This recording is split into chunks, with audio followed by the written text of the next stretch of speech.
5 minutes to get up.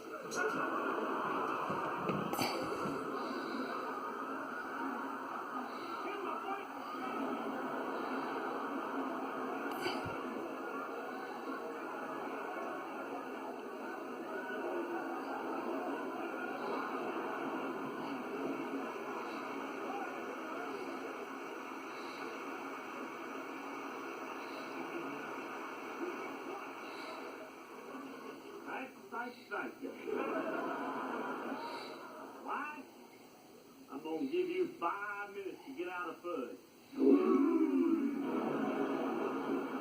No deal, Pat. I got 100 head of Angus cattle coming through here, and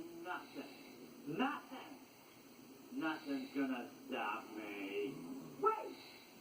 Did you say 100 head of cattle? That's right, I sure did. Well, that's perfect. Just in time for supper. You mean? Exactly. First you leave, then you'll fight.